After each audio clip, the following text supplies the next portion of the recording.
Start कर दी क्या?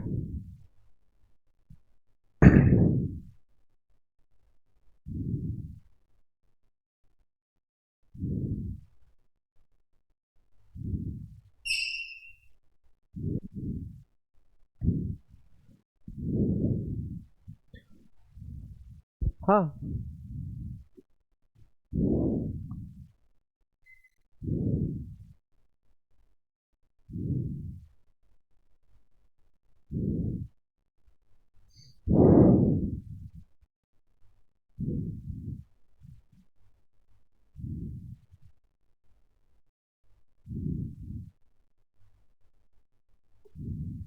चलिए।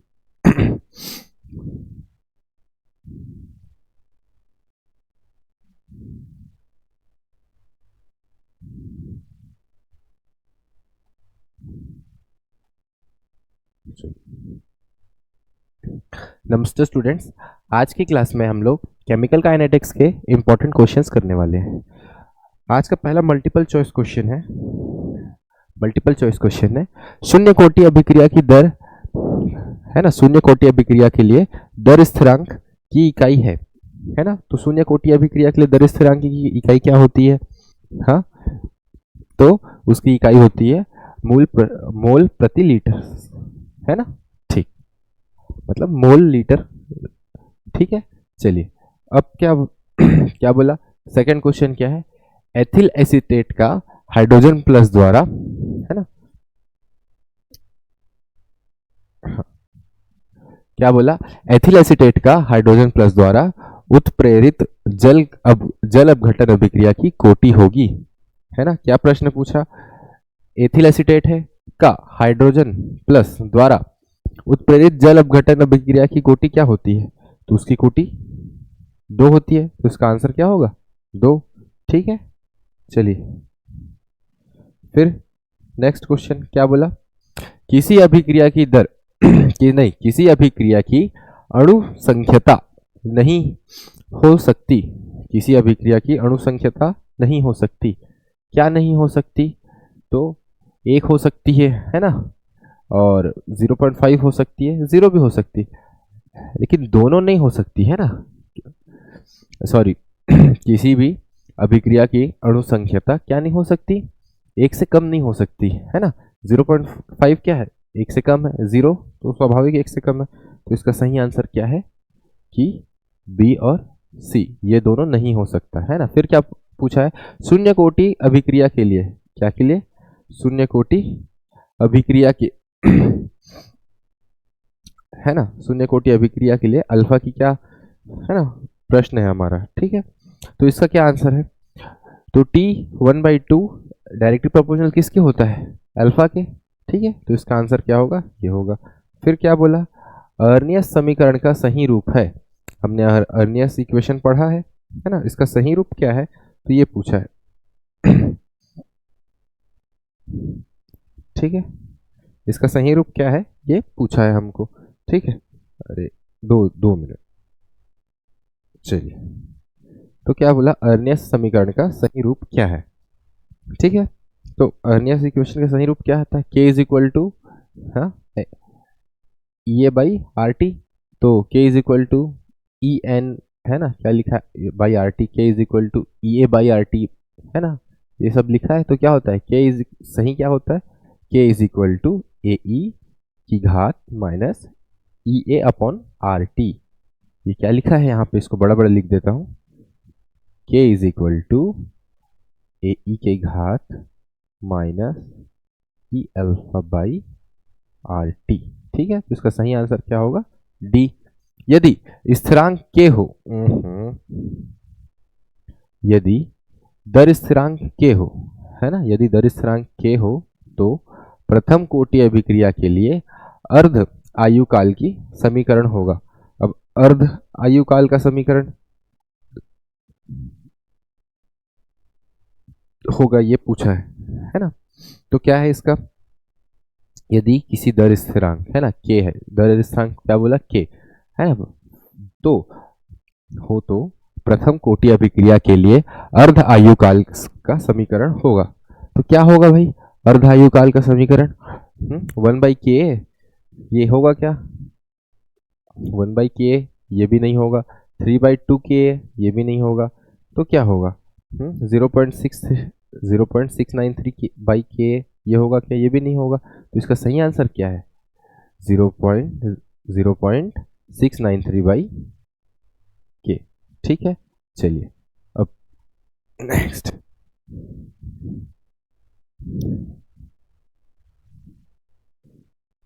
क्या बोला है? अगला प्रश्न क्या बोला? यदि अभिक्रिया, है ना, क्या बोला?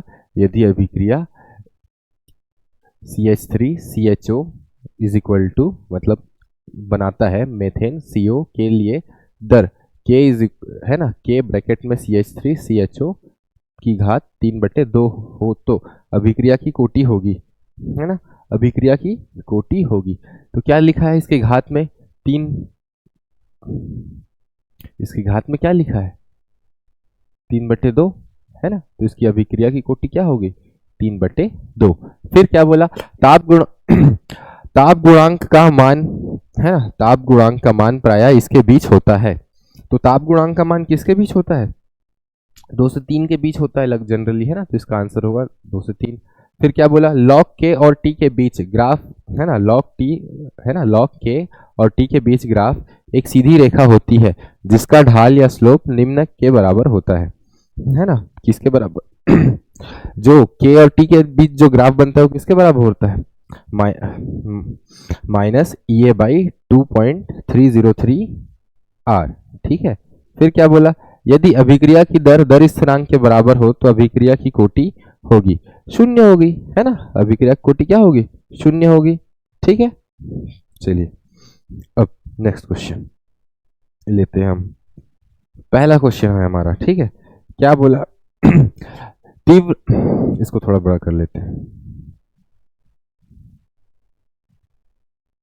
ठीक है। तीव्र अभिक्रिया किसे कहते हैं?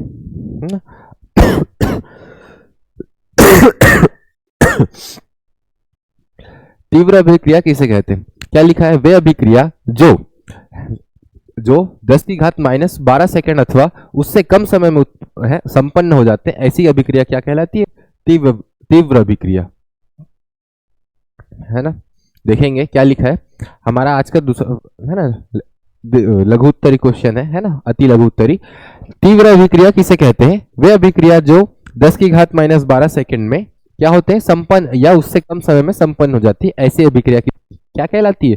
तीव्र अभिक्रिया। उदाहरण के लिए आयनिक अभिक्रिया, है ना, क्या होगा? मैं हमेशा एग्जांपल देता हूँ, NaCl को क्या करेंगे हम लोग? पानी में मिला देंगे, वो क्या होगा? Na+Cl- में टूट जाएगा। तो ये इस टाइप की अभिक्रिया क्या कहलाएगी? आयनिक अभिक्रिया, है ना, आयनिक अभिक्रिया या तीव्र अभिक्रिया। ठीक है, तो इस प्रकार की आयनिक अभिक्रिया तीव्र अभिक्रिया कहलाती है। ठीक है, फिर क्या बोला? अभिक्रिया की दर को परिभाषित कीजिए, है ना, क्या बोला? अभिक्रिया की दर या वेग को परिभाषित कीजिए। किसी रासायनिक अभिक्रिया की दर, है ना, किसको बोलते हैं? किसी रासायनिक अभिक्रिया की दर इकाई समय में, कितने समय में? इकाई समय में, है ना, हो सकता है 1 सेकंड में, 1 मिनट में। ठीक है, तो इकाई समय में अंतराल में इकाई समय अंतराल में अभिकारक अथवा उत्पाद के सांद्रता में आए परिवर्तन के बराबर होता है। ठीक है, क्या होता है? अभिक्रिया की दर किसी रासायनिक अभिक्रिया में अभिक्रिया की जो दर है वो किसके बराबर होती है ना, किसी निश्चित समय में उत्पाद और अभिकारक इन दोनों की सांद्रता में परिवर्तन के बराबर होती है। क्या बोला? कि दर क्या होगा? अभिकारक या उत्पाद के सांद्रता में परिवर्तन बटे समय अंतराल, है ना।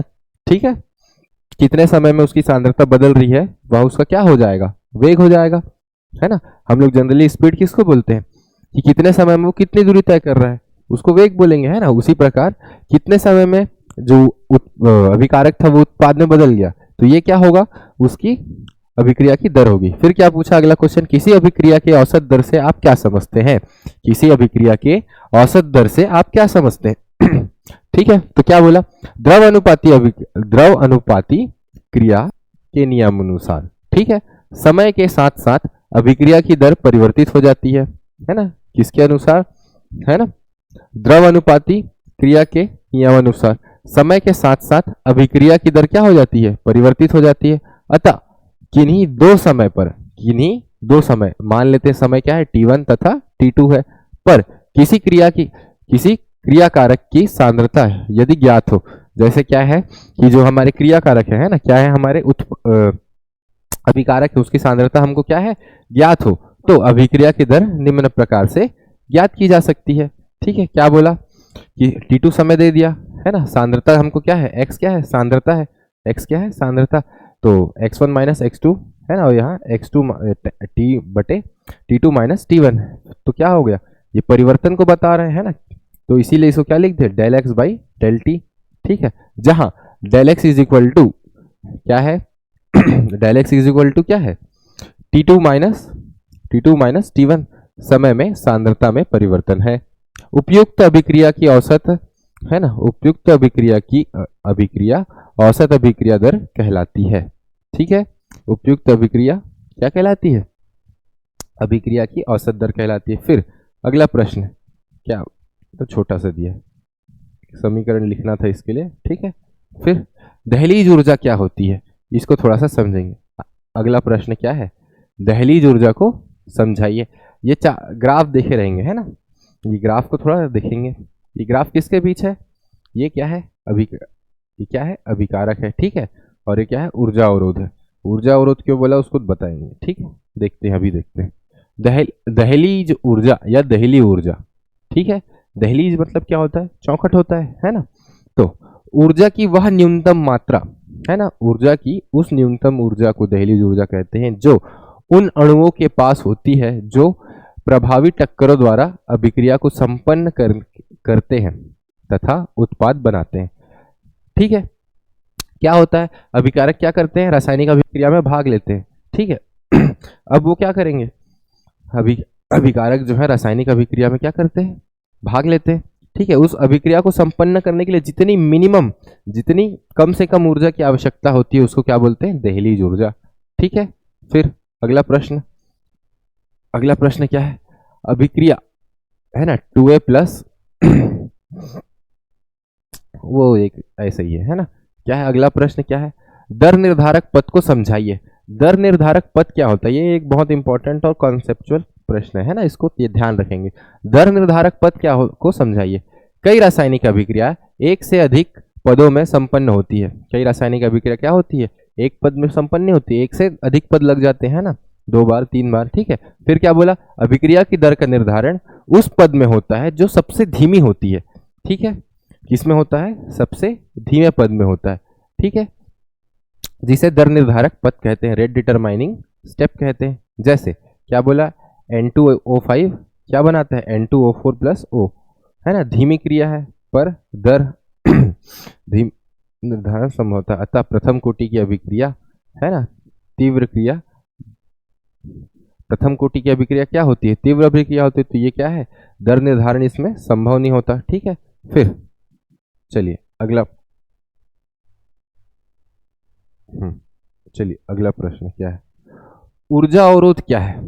क्या बोला, ऊर्जा अवरोध क्या है, चित्र देकर समझाइए। ठीक है, एनर्जी बैरियर उस न्यूनतम ऊर्जा को जिसे प्राप्त करने के बाद अभिकारक है ना, अभिकारक क्या होता है, अणु उत्पाद में परिवर्तन हो जाता है, वह ऊर्जा अवरोध कहलाती है। अभिकारक अणु जब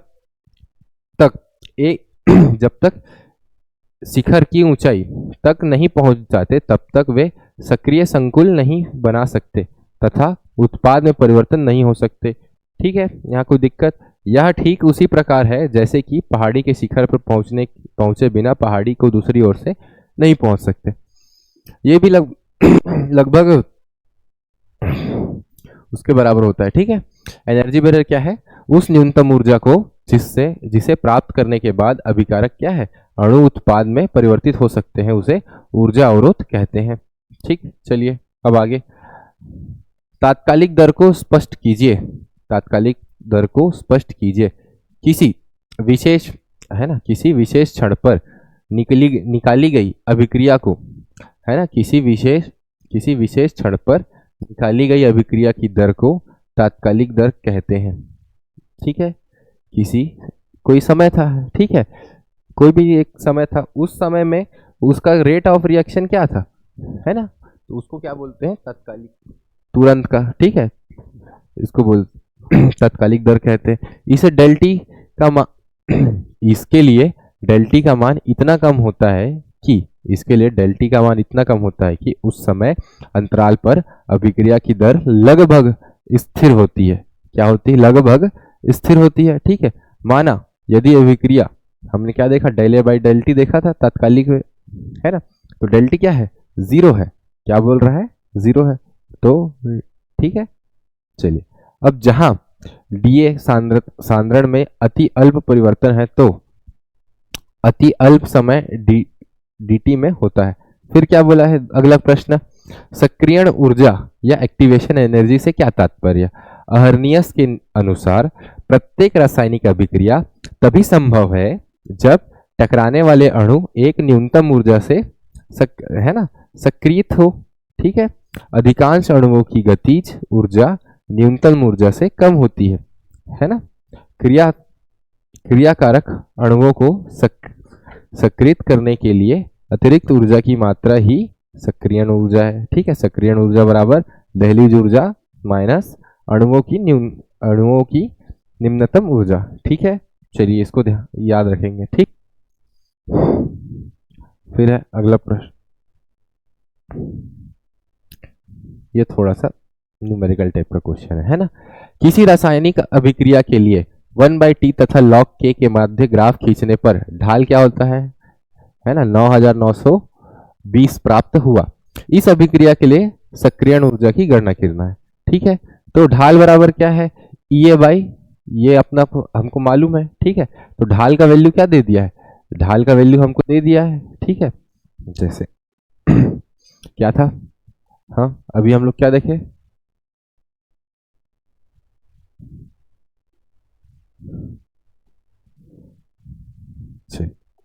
इससे लिखते हैं, ढाल बराबर क्या था? EA बाई 2.303 R, ये था ढाल। ढाल बराबर है ना, तो ढाल की वैल्यू क्या दे दी गई है हमको? माए, ये दिया हुआ था, है ना। अब ये क्या होगा, इधर आके मल्टीप्लाई हो जाएगा, मल्टीप्लाई। अब R की वैल्यू क्या है? तो R की वैल्यू इंटू 1.98 है, ठीक है। ये क्या हो जाएगा, तो ये का वैल्यू हमको आ जाएगा। जब हम सबको कैलकुलेट करेंगे तो कितना आता है? 45,262 कैलोरी पर मोल, ठीक है। तो इसका ये आंसर हो जाएगा, ठीक। चलिए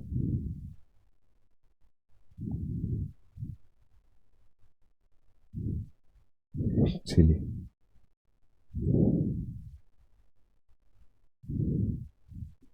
फिर क्या बोला नेक्स्ट क्वेश्चन,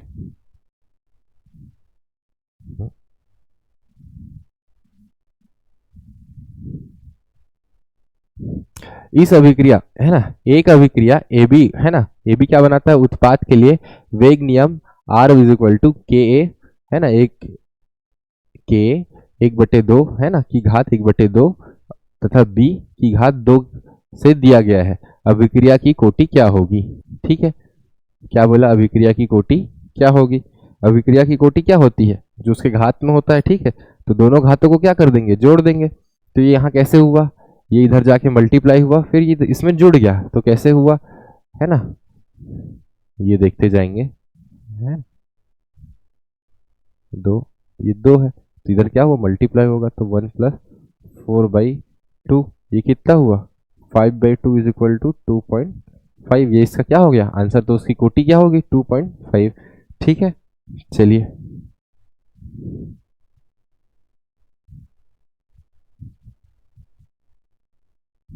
चलिए अणु x का y में रूपांतरण द्वितीय कोटि की बल गतिकी के अनुरूप होता है। यदि x की सांद्रता 3 गुनी कर दी जाए तो y के निर्माण होने के लिए, है ना, होने के वेग पर क्या प्रभाव पड़ेगा? ठीक है, क्या बोला? वेग को क्या करना है? 3 गुना करना है, तो y क्या हो जाएगा? देखते जाइए क्या बोला है। वेग क्या होता है? k ब्रैकेट में ए स्क्वायर, ठीक है। तो एक्स की सांद्रता क्या कर रहे हैं हम लोग, एक्स की सांद्रता 3 गुनी कर दे रहे हैं, क्या कर दे रहे हैं, 3 गुनी कर दे रहे हैं हम लोग, है ना। तो 3 गुनी किए, है ना। अब इसका स्क्वायर क्या हो गया, ठीक है, ये क्या था, 3 था, 3 का स्क्वायर क्या हो गया, 9 हो गया। तो वेग, अतः वेग क्या हो जाएगा, 9 टाइम मतलब 9 गुना ज्यादा हो जाएगा, है ना, ठीक है। 9 के ए स्क्वायर क्या है, ये जो के ए स्क्वायर था उसके सामने क्या आ गया, 9 आ गया, क्या आ गया, 9 आ गया, ठीक है। ये 9 के का कितना है, 9 गुना है, तो इसीलिए क्या बोला, वेग क्या हो जाएगा, 9 गुना हो जाएगा। चलिए निम्नलिखित, अरे हाँ, निम्नलिखित अभिक्रिया की अणु संख्या, है ना, अणु संख्यता एवं अभिक्रिया की कोटि ज्ञात कीजिए। अभिक्रिया कोटि को ध्यान रखना, ठीक है। उपयुक्त उपयुक्त अभिक्रिया का वेग K इज इक्वल टू ये इतना है ना, CH3COO CH3, ठीक है, ये है प्लस H2O, ठीक है। यद्यपि इस अभिक्रिया में अभिकारक के 2 मोल भाग ले रहे हैं, किंतु जल की सांद्रता में बहुत कम परिवर्तन होता है, ठीक है। भले 2 मोल भाग ले रहे हैं, लेकिन क्या हो रहा है, जल की सांद्रता बहुत बदल नहीं रही है, ठीक है। अतः वेग केवल 1 मोल पर निर्भर करता है। H2O इज इक्वल टू स्थिरांक, है ना, क्योंकि उसकी क्या है, सांद्रता में कोई ज्यादा परिवर्तन नहीं आ रहा, तो H2O क्या है, स्थिर मान लिया हम लोग, स्थिरांक मान लिया। वेग is equal to K CH3COO CH3, ठीक है। इस अभिक्रिया की अणुसंख्यता 2 है ना, अणुसंख्यता क्या हो गई, 2 हो गई, तथा अभिक्रिया की कोटि 1, ठीक। चलिए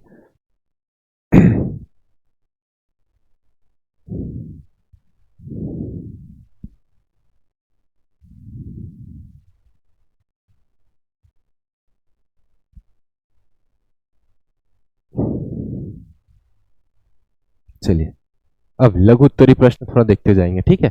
विशिष्ट दर स्थिरांक या वेग स्थिरांक किसे कहते हैं, विशिष्ट दर स्थिरांक। हमने क्या देखा था, विशिष्ट दर किसको बोला था, किसी स्पेसिफिक समय में लिया गया, किसी अचानक समय में लिया गया क्या, उसका जो दर है, रेट ऑफ रिएक्शन हो, क्या कहलाएगा, विशिष्ट दर था, है ना। तो क्या बोला, देखते जाइए, इसको थोड़ा और बड़ा कर लेते हैं, है ना।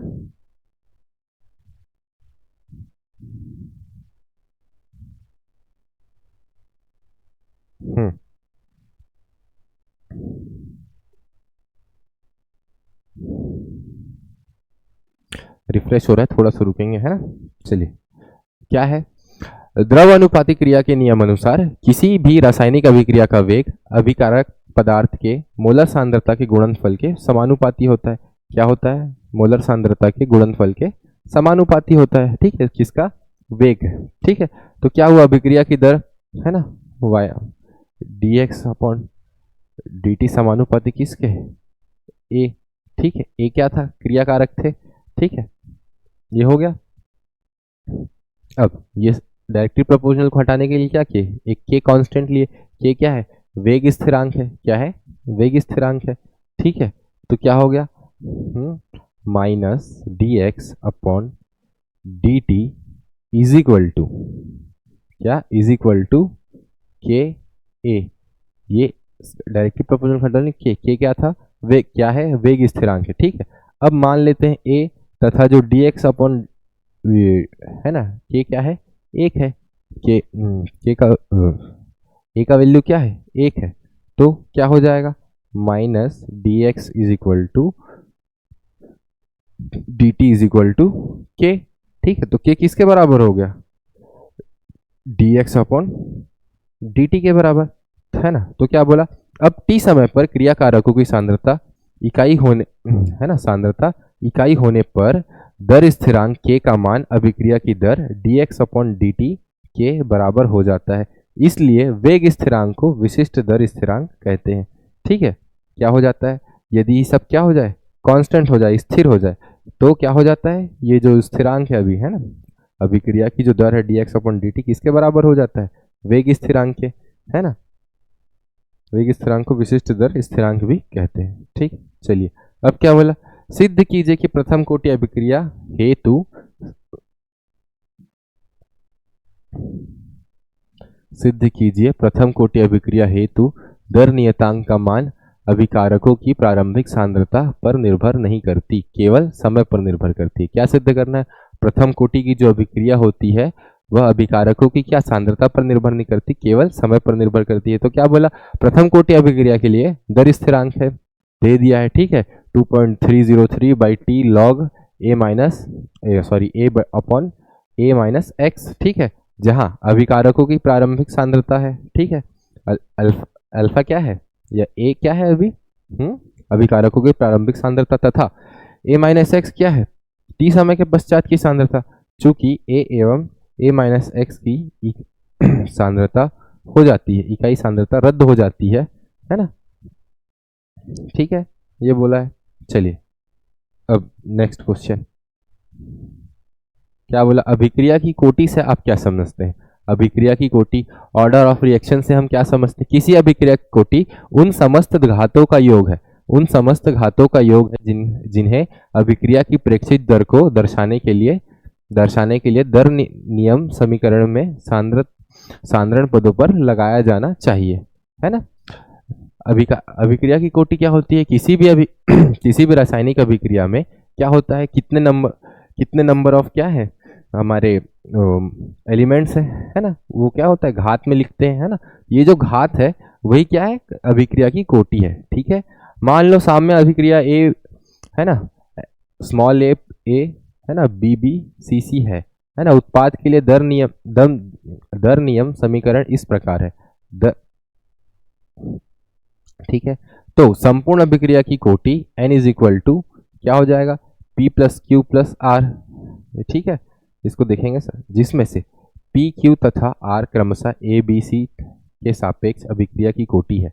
क्या है, A का अभिक्रिया कोटि क्या हो गया, P हो गया, B का अभिक्रिया कोटि Q हो गया, C की R हो गई, ये सापेक्ष अभिक्रिया की कोटि है।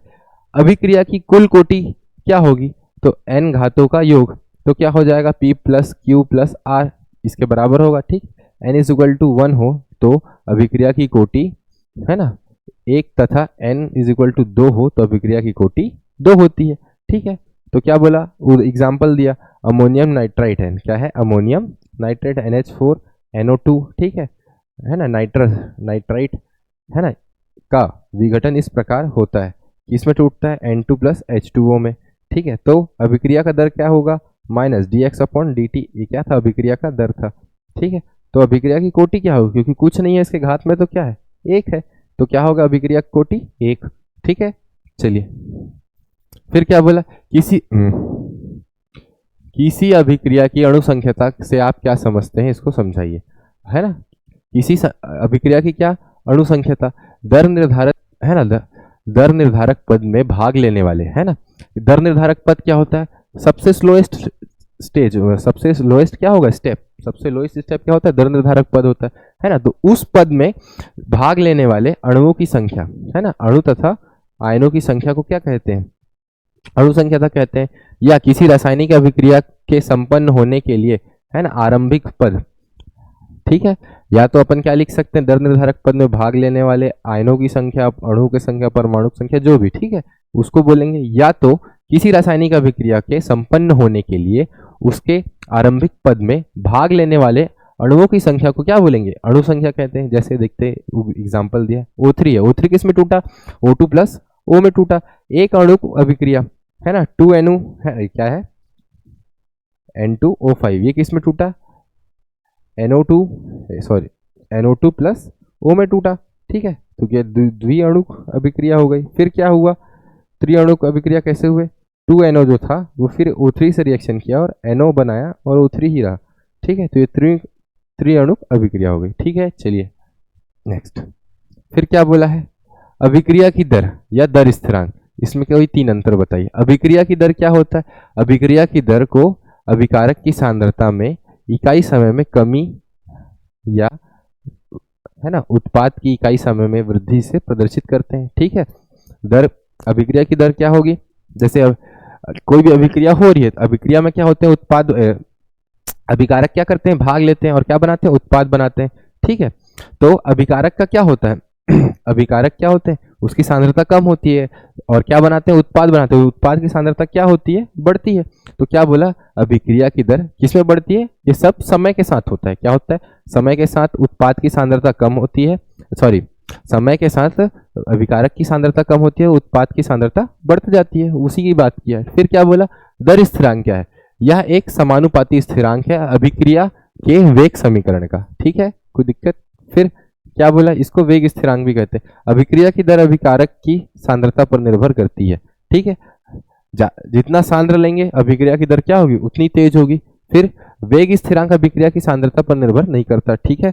अभिक्रिया वेग की इकाई हमेशा मोल प्रति लीटर, है ना, मोल प्रति लीटर प्रति सेकंड होती है। फिर अभिकारक की कोटि किसके बराबर होती है कोटि के अनुसार वेग स्थिरांक की इकाई भी परिवर्तित होती जाती है ना।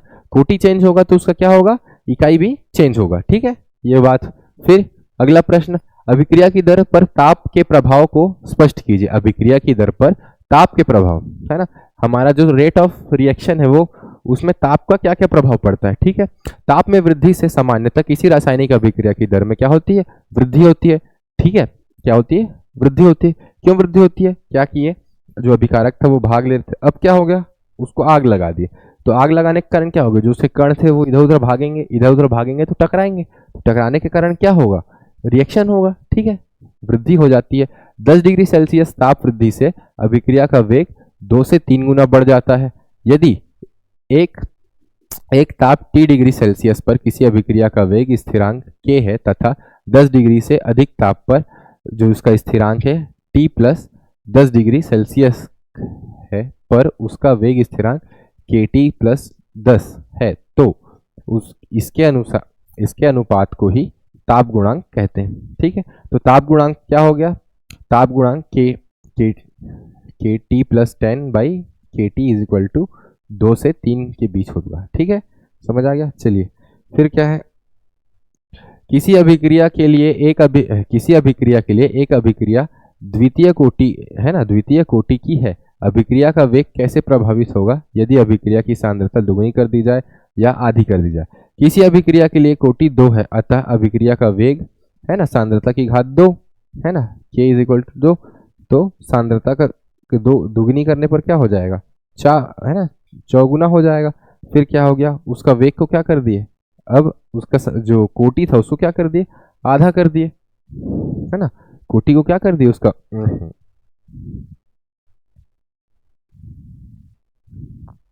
तो क्या कर दिए, आधा कर दिए, तो उसका जो वेग क्या हो जाएगा, 1/4 हो जाएगा, मतलब आधे से भी आधा हो जाएगा, ठीक है।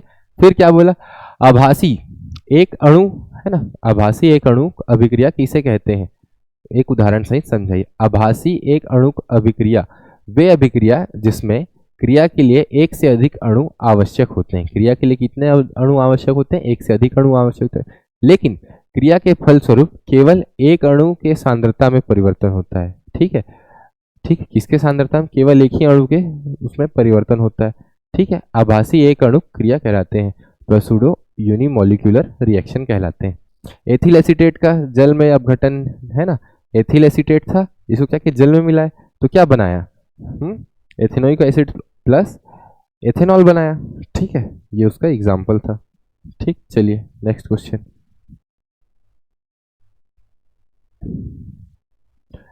है ना, हमारे पास क्या दो रिएक्शन दे दिया है, ठीक है, N2O5 है कितना, 2, फिर वो क्या बना रहा है, 4NO प्लस, है ना, 4NO2 प्लस O2, और दूसरा रिएक्शन क्या है, हाइड्रोजन प्लस आयोडीन क्या बना रहे हैं, हाइड्रोजन आयोडाइड, ऐसा कुछ बना रहे हैं, ठीक है। तो क्या है, प्रथम कोटि की अभिक्रिया है जबकि अभिक्रिया एक प्रथम कोटि की अभिक्रिया है जबकि अभिक्रिया 2 द्वितीय कोटि की अभिक्रिया है, क्यों, ऐसा पूछा है। अभी तक तो हम लोग देख रहे थे कि घात में होता है तो होता है ऐसा, ठीक है, क्या जो उसकी घात होती है उसको हम लोग क्या बोल रहे थे, अभिक्रिया की कोटि बोल दे रहे थे, तो उसको थोड़ा समझते हैं। अभिक्रिया, पहली अभिक्रिया है ना, कौन सी वाली, N2O5, ये बना रही है, इसके लिए, है ना, के लिए पहले अभिक्रिया की दर की दर और के मध्य ग्राफ खींचते हैं, इसके पश्चात दूसरा ग्राफ अभिक्रिया की दर तथा के मध्य खींचते हैं, ये है ना, मैं बीच में बोल नहीं रहा हूँ, ये ठीक है। यहाँ पर पाया गया कि अतः आभासी एक अणुक अभिक्रिया है, वे पहले ग्राफ, ठीक है, इसको पढ़ लेंगे समझ आ जाएगा, ठीक। चलिए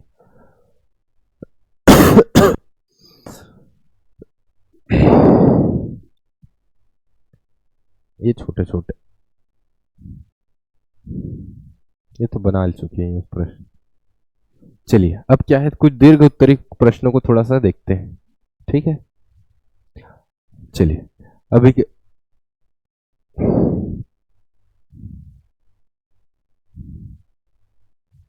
हम्म, अभिक्रिया के अर्ध आयु काल से क्या समझते हैं? किसी भी अभिक्रिया है उसके अर्ध आयु काल से क्या समझते हैं? फिर क्या बोला, प्रथम कोटि अभिक्रिया के लिए अर्ध आयु काल के ज्ञात करने का व्यंजन ज्ञात कीजिए। ठीक है, अर्ध आयु है ना, अभिक्रिया का अर्ध आयु काल से क्या समझते हैं? किसी अभिक्रिया का अर्ध आयु काल वह समय है जिसमें किसी अभिकारक का सांद्रण घटकर प्रारंभिक सांद्रण से क्या हो जाता है, आधा हो जाता है।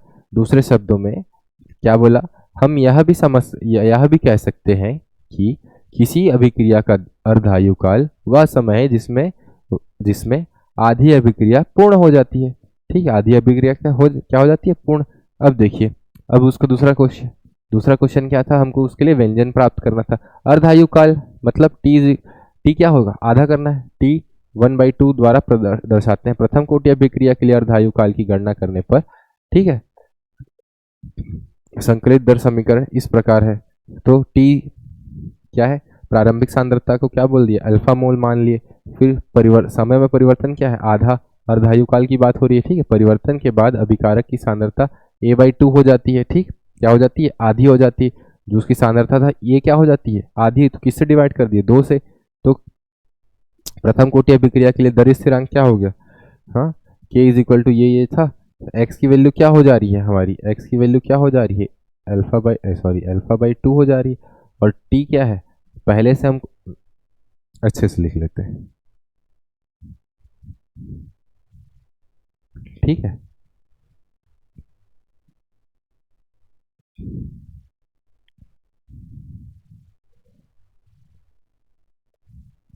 log 10 alpha alpha minus x.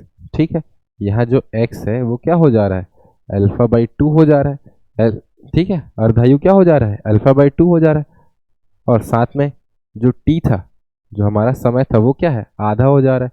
तो t 1/2 है ना। अब इसका वैल्यू यहाँ उठा के रख दो सीधी सीधी से।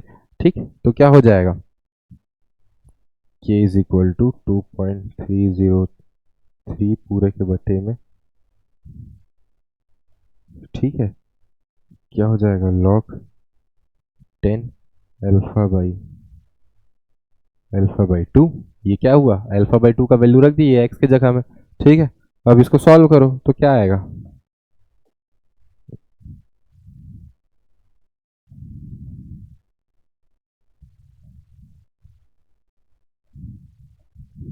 ठीक है। चलिए नेक्स्ट।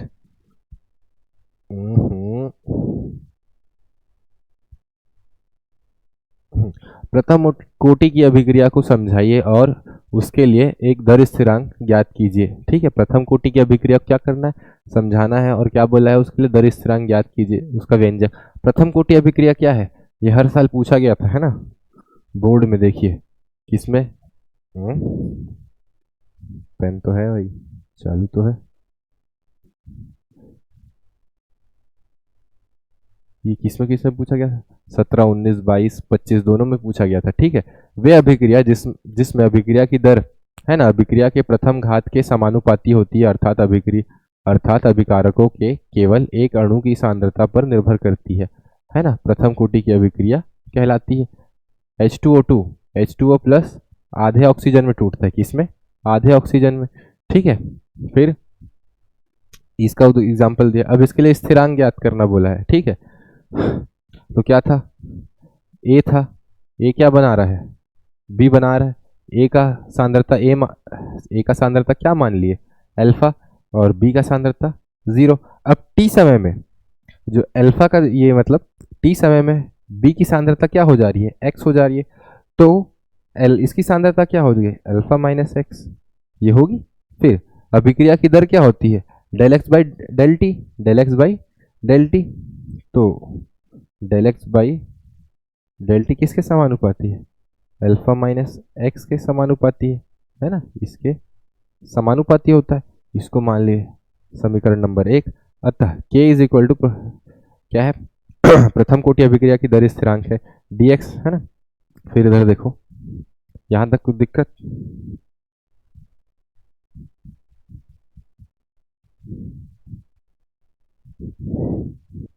ठीक है, अब क्या होगा? Alpha minus x is equal to K D T, है ना। इसको मान ले समीकरण नंबर 2। अब समीकरण 2 का क्या किए, समाकलन कर दिया। ठीक है, तो समाकलन कैसे किया?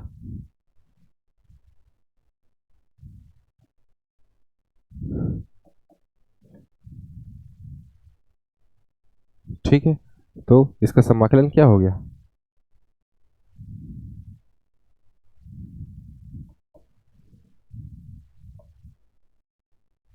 के टी प्लस सी, इसको क्या दे दिया? समीकरण नंबर 3 दे दिया। ठीक है, समीकरण नंबर क्या दे दिया? 3 दिया।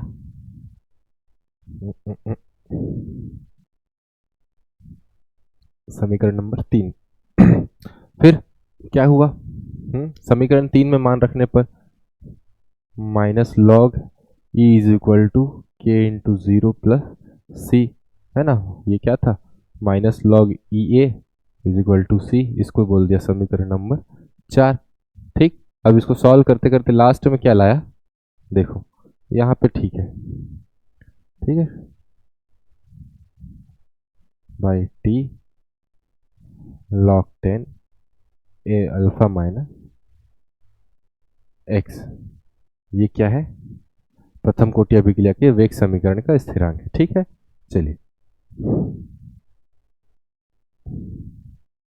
चलिए अब देखेंगे अगला प्रश्न।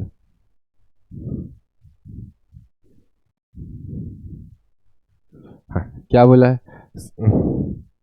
क्या बोला? सिद्ध कीजिए कि शून्य कोटि अभिक्रिया का अर्धायुकाल प्रारंभिक सांद्रता के समानुपाती होता है। अभी तो बनाए हैं यार, ये क्वेश्चन फिर आ गया।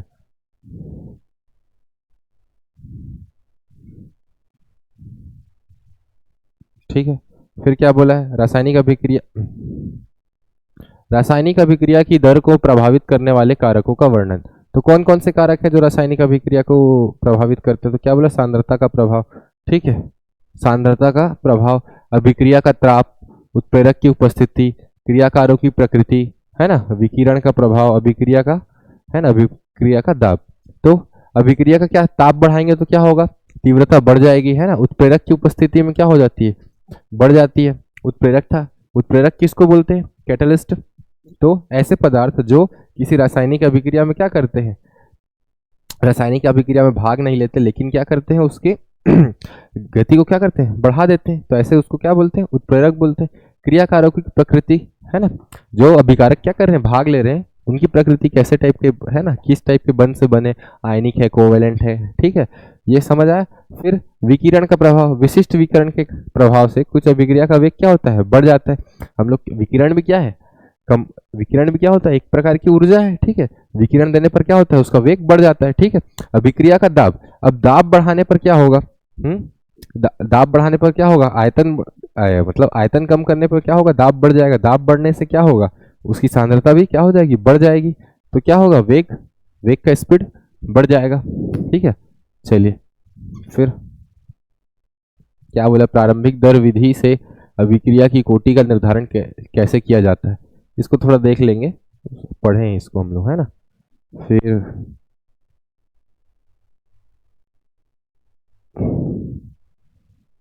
देखते हैं अगला प्रश्न। हाँ, शून्य कोटि अभिक्रिया तथा प्रथम कोटि अभिक्रिया में अंतर बताइए, है ना। शून्य कोटि की अभिक्रिया की किसको बोलते हैं और प्रथम कोटि की अभिक्रिया किसको बोलते हैं? वह अभिक्रिया जिसमें अभिक्रिया की दर अभिकारकों की सांद्रता पर निर्भर नहीं करती। ठीक है, अभिक्रिया की दर किस पर निर्भर नहीं करती? सांद्रता पर निर्भर नहीं करती। वो क्या कहलाएगी? शून्य कोटि की अभिक्रिया। फिर वह अभिक्रिया जिसमें अभिक्रिया की दर अभिकारकों की सांद्रता के प्रथम घात के समानुपाती होता है, उसको क्या बोलते हैं? प्रथम कोटि की अभिक्रिया। ठीक है, इसके लिए दर स्थिरांक के बराबर क्या होता है? मोल लीटर सेकंड होता है। ठीक है, फिर क्या होता है? इसके लिए दर स्थिरांक के का मान सेकंड होता है। ठीक है, बस क्या होता है? सेकंड। ये किसके साथ? ठीक है, चलिए फिर शून्य कोटि अभिक्रिया का अर्धायु काल, है ना, अभिकारक के प्रारंभिक सांद्रता के समानुपाती होता है। जो उसका अर्ध आयुकाल कितना होगा, जितना ज्यादा हम लोग जितनी सांद्रता में क्या लेंगे, जितनी सांद्रता में अभिकारक लेंगे उसका जो अर्ध आयुकाल है उतना कम होगा। ठीक है, फिर प्रथम कोटि अभिक्रिया का अर्ध आयुकाल अभिकारक के प्रारंभिक सांद्रता पर निर्भर नहीं करता। किस पर निर्भर नहीं करता? प्रारंभिक सांद्रता पर निर्भर नहीं करता। ठीक है, चलिए फिर अब ये कुछ आंकिक प्रश्न है, इसको सॉल्व करते जाएंगे। ठीक है, चलिए क्या बोला है, आर है पी अभिक्रिया के लिए, आर बराबर पी अभिक्रिया के लिए अभिकारक की सांद्रता क्या है? आर की सांद्रता 0.03 मोल है ना, से 25 मिनट में परिवर्तित होकर 0.02 मोल हो जाती है। औसत वेग की गणना कीजिए। इसकी औसत वेग की गणना करना है। ठीक है, आर था, आर क्या हुआ 25 मिनट में, आर की देखते जाइए, आर इसकी सांद्रता क्या बताया 0.03 मोल है। ठीक है, अब ये 25 मिनट में क्या हो जा रहा है, पी में बदल जा रहा है, और इसकी सांद्रता क्या हो जा रही है 0.2, ये हो जा रहा है। ठीक है, नहीं ये पी में नहीं बदल रहा है, इसकी सांद्रता क्या हो जा रही है, आर की सांद्रता इतनी हो जा रही है, तो कितनी कम हुई है ना, तो del R is equal to क्या हो गया, हाँ ये था R1, ये था R2 है ना, तो R2 माइनस R1 तो कितना हो गया 0.03 माइनस 0.02 क्या हो गया 0.01 हो गया। ये क्या था, डेल आर का वैल्यू है। ठीक है, किसका वैल्यू है, डेल आर का। अब औसत वेग हम लोग क्या जानते हैं, ये जो डेल आर है वो क्या है, सांद्रता में कमी है। क्या है, सांद्रता में कमी, तो उसका वेग क्या हुआ है, सांद्रता में कमी, कितने समय में कमी हो रहा है। ठीक है, उसका वेग क्या हो जाएगा 0.01 बाई 25 मिनट में, क्योंकि कम हुआ है। ठीक है, तो इसका वेग क्या होगा 0.0004। ठीक है, अब इसको कन्वर्ट करो भाई, कितना है, पॉइंट के बाद कितना 4 डिजिट है, तो कितना कर दिए 4 इंटू 10⁻⁻⁴। ये कैसे आया, इसको थोड़ा सा समझते हैं। ठीक है, कैसे लिखते हैं अपन लोग इसको, है अब ये 0 हटाना है, तो क्या करेंगे, नीचे और इतने ही कर दो, तो इसको हम लोग 0 और ये 4 ऐसे लिख सकते हैं। ठीक है, अब तो इसको क्या लिख सकते हैं हम लोग, सामने 0 तो कोई फर्क नहीं पड़ता। ठीक है, 10⁻⁴, अब क्या किया 4 इंटू 10⁻, इसको ऊपर ले गए -4। ठीक है, ये क्या हो गया -4। अब इसका मात्रक क्या होता है, मीटर में। ठीक है, ये क्या हो गया, इसका आंसर हो गया। ठीक है, चलिए फिर अगला क्वेश्चन। अगला क्वेश्चन क्या है, निम्नलिखित अभिक्रिया के वेग व्यंजक से किसी अभिक्रिया की कोटि तथा वेग स्थिरांक की इकाई ज्ञात कीजिए। क्या क्या ज्ञात करना है, किसी अभिक्रिया के वेग व्यंजक से उसकी अभिक्रिया की कोटि तथा वेग स्थिरांक ज्ञात करना है। तो क्या अभिक्रिया दिया है, H2O है। ठीक है, आयोडीन के साथ, नहीं H2O2 है, हाइड्रोजन पेरोक्साइड है। ये किसके साथ अभिक्रिया कर रहा है, आयोडीन के साथ। तथा और क्या है इसके साथ, हाइड्रोजन है। ये क्या बना रहे हैं, H2O और आयोडीन। ठीक है, के बराबर है ना, इसका वेग भी दे दिया है। ठीक है, वेग क्या दिया है, तो वेग बराबर क्या है, ठीक है, दोनों वेग बराबर अभिक्रिया की कोटि। अब अभिक्रिया की कोटि कुछ नहीं है, तो एक है, तो क्या होगा 2। के इज इक्वल टू वेग बाई H2O2 और आयोडीन का। ठीक है,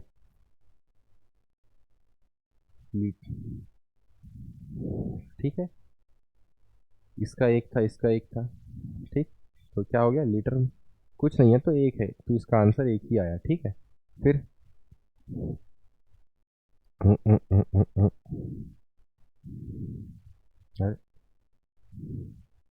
चलिए क्या है, एक प्रथम कोटि अभिक्रिया का अर्ध आयुकाल 15 मिनट है। कौन सा कोटि अभिक्रिया का, प्रथम कोटि अभिक्रिया का। प्रथम कोटि अभिक्रिया मतलब है ना, उसके घात में 1 हो। ठीक है, प्रथम कोटि अभिक्रिया का अर्ध आयुकाल क्या है, 15 मिनट है। इस अभिक्रिया के है 90% पूर्ण होने में लगने वाले समय को क्या करें, ज्ञात कीजिए। ठीक है, माना कि अभिक्रिया की प्रारंभिक सांद्रता क्या है? माना कि अभिक्रिया की प्रारंभिक सांद्रता अल्फा है ना? अल्फा बराबर 100x है। फिर क्या क्या है? 100 है, ठीक है, क्या है? 100 है। फिर x क्या है? 90। अतः प्रथम कोटि अभिक्रिया के लिए हमको पता है t इज इक्वल टू क्या होता है? 303 k log 10 अल्फा बाई ये होता है, ठीक है। अब क्या हुआ? हाँ, इसका अर्धा के क्या है? अर्धायु काल की बात कर रहा है, तो क्या कर दिए, है ना? ये टी था, है? और अर्धायु काल क्या बोला है? 15 मिनट बोला है। क्या बोला है? 15। और अल्फा और इसका वैल्यू क्या दे दिया है? दे दिया है। तो इसको हम लोग रख देंगे उसको वैल्यू को, तो क्या हो जाएगा?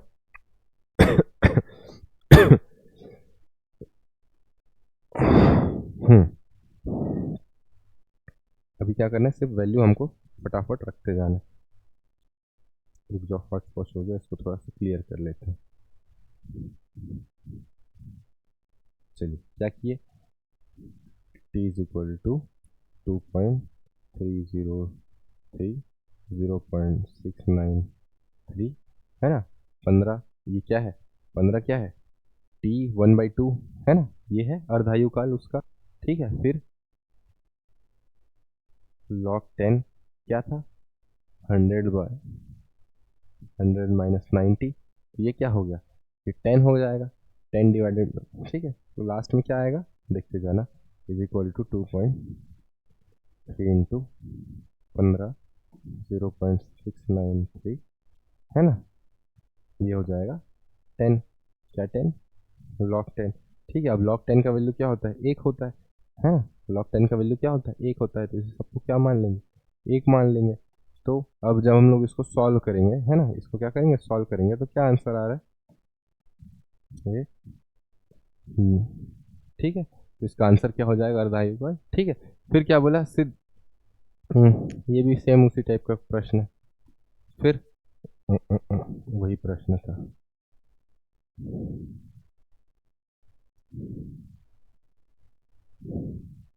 चलिए क्या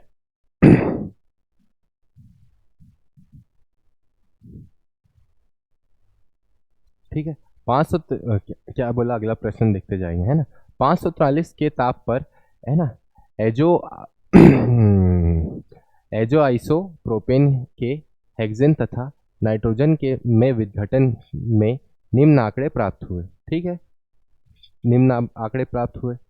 अब समय दे दिया है और क्या दे दिया है? उसकी सांद्रता दे दी है, ठीक है। समय 0 था, 360 सेकंड था, फिर 772 सेकंड, है ना? क्या बोला? ठीक है, समझ आया? चलिए फिर क्या हुआ, ये उसका एच में क्या है? सांद्रता बढ़ते जा रहा है। क्या हो रहा है? बढ़ते जा रहा है, ठीक है। तो प्रारंभिक दाब क्या, मतलब प्रारंभिक दाब क्या था? पी था। फिर समय के साथ दाब क्या हुआ? मान लो इधर दाब क्या हुआ? एक्स बढ़ते गया, बढ़ते गया, ठीक है। दाब क्या हुआ? बढ़ते गया, ठीक है। तो ये इधर क्या होगा? पी माइनस एक्स, ठीक है। यहाँ तक वो जैसे पहले हो रहा था वैसे ही है, ठीक है। फिर हमको क्या है? प्रथम कोटि अभिक्रिया, क्योंकि बोला, ठीक है, प्रथम कोटि अभिक्रिया का हमको क्या है? फॉर्मूला मालूम है। तो क्या हुआ? पी आई, है ना, 2 PI माइनस PT, ठीक है। अब इसका वैल्यू लोग को रखते जाएंगे फटाफट। तो क्या हुआ? वैल्यू रखे, उसके बाद क्या किए? उसको क्या हुआ? K2 का वैल्यू वैल्यू आ गया। अब वेग का क्या है? वेग स्थिरांक का औसत क्या होता है? K is equal to K1 plus K2/2, ठीक है। K1 plus K2/2। अब उसका वैल्यू उसको रख दिया और 2 से क्या करते? डिवाइड कर देते, तो इतना आ गया, ठीक है। फिर क्या बोला अगला प्रश्न? प्रथम कोटि अभिक्रिया के लिए वेग स्थिरांक 60 सेकंड, है ना, 60 - 1 है, ठीक है। अभिकारक को अपनी प्रारंभिक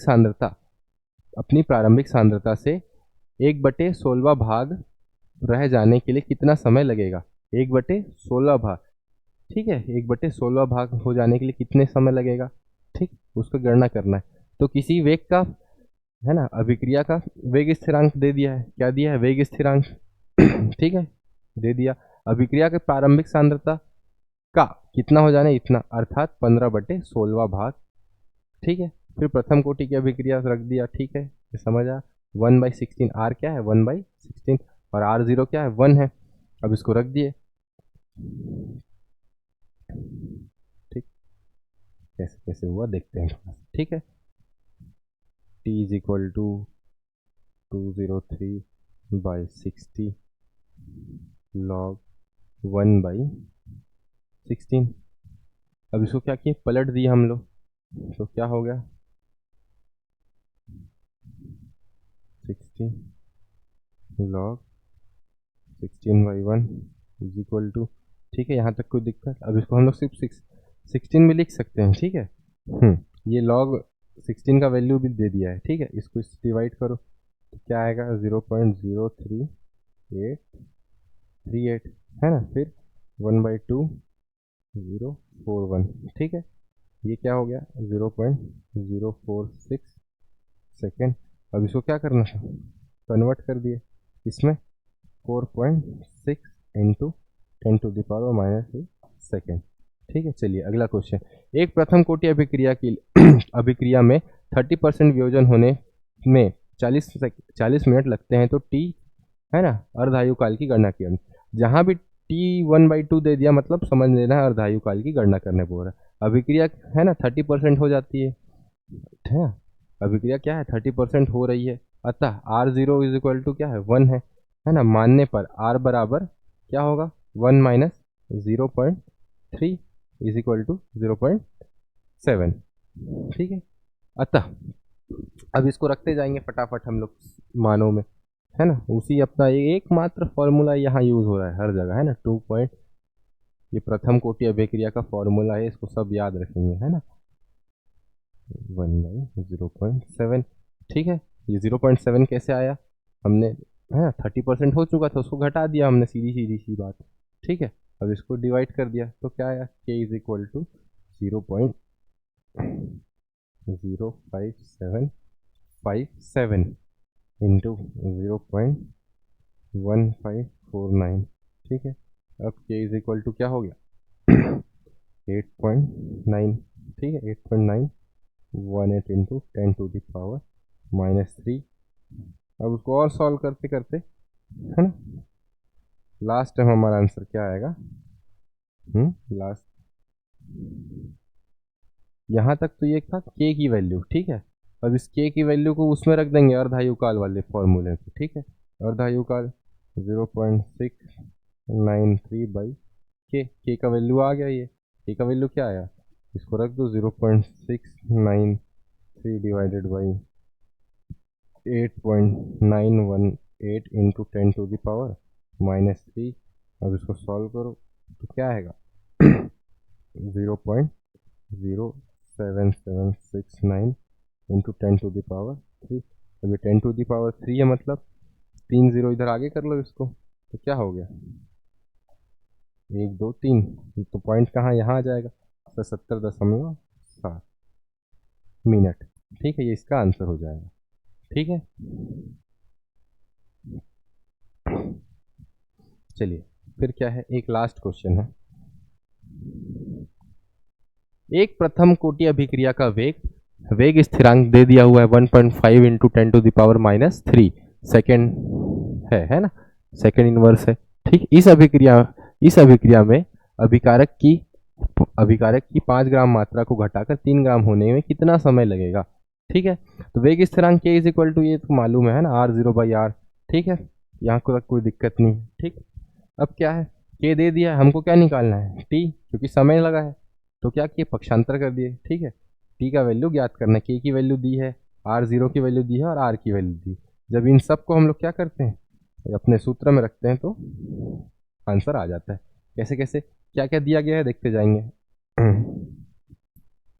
हमारे पास क्या क्या गिवन है, t हमको क्या करना है निकालना है, k दिया है 1.15 इंटू 10⁻³ ये दिया हुआ है k, r0 क्या है बोला है 5 kg है ना, क्या है सॉरी 5 ग्राम है, फिर r क्या बोला है 3 ग्राम रह जाता है।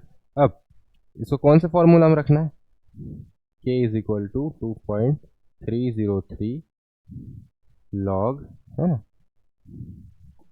लॉग r0/r, ठीक है, हमको सबकी वैल्यू दी हुई है, तो क्या हुआ, के की वैल्यू दी है, क्या निकालना है, टी। तो टी को इधर पक्षांतर कर दिया, के को नीचे ले आए, तो 2.303, के की वैल्यू क्या है 1.15 इंटू 10⁻³ ठीक है, लॉग r0/r, r0 की वैल्यू क्या दी गई है 5/3, 5/3। ठीक है, अब इसको क्या करते हैं, सॉल्व करते हैं, तो क्या आएगा 2 इंटू 10⁻³ है ना, 0.690 माइनस 0.47। ठीक है, यहाँ तक कुछ दिक्कत। अब इसको सॉल्व किया तो क्या आया 0 पॉइंट सॉरी 43.8। अब इसको अपन क्या 4 ले सकते हैं, 0.8888 ऐसे चलते जाता है, तो क्या एक संख्या बढ़ा देते हैं, क्या आ जाता है 4, इधर लिख लेता हूँ, तो क्या आ गया 4.44 मतलब 444 ऐसा आ जाएगा। ठीक है, ये क्या है इसका आंसर है। ठीक, चलिए